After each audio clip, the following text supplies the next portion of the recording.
I was reading Exodus and I was reading the Ten Commandments, and I just thought to myself, am I actually following the Ten Commandments? Okay, honoring your mother and father, all these things. And then the Sabbath, I was like, yeah, whatever. I'm too busy for that. And I stopped myself. I was like, am I really too busy for that? And, being around a lot of Orthodox Jews, I was always so moved at how Orthodox Jews obeyed the Sabbath as if it was the kind of commandment we take it with lying and murdering. That really moved me. And then I reread in Genesis 1, God rested after he created our world around us. Even God took a moment to rest. Now, did God need rest? Absolutely not. Of course not. He's infinite. He's omniscient. He's omnipotent. He has infinite strength. But maybe he rested to enjoy, to ponder, to see. Finally, for the first time in 9.5 years, I was like, okay, I need something. And I said, I asked a pastor friend of mine, I said, what can I do? He said, are you following God's gifts? I said, well, what do you mean? And he said, well, God gave you a list of gifts. And I said, what are those? I said, tell me. He's like, well, they're the 10 Commandments.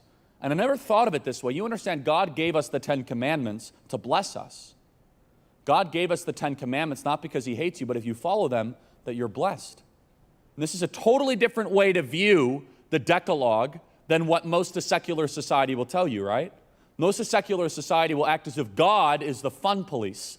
He gives you the 10 Commandments because he doesn't want you to live like the rest of people. It's the exact opposite. And if I had to say this, ever since I realized this and recognized this, I said, okay, I'm going to go on a leap of faith. And if you know me, I got my phone everywhere, right? And now I am very proud of, I'm very thankful, not proud of myself, I'm very thankful to God. I deleted all my social media apps from my phone 1.5 years ago. I highly encourage it, by the way. It's very liberating.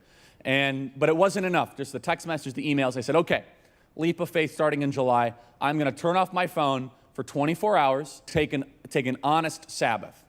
And I can tell you this, it's been one of the greatest blessings, where people know I'm unreachable, and I say, deal with it. I'm available 6 other days of the week. Spend time with family. You could do things you otherwise wouldn't do. And ever since I was able to turn off the phone and just take a legitimate Sabbath, all of a sudden, those other 6 days are centered around that one day.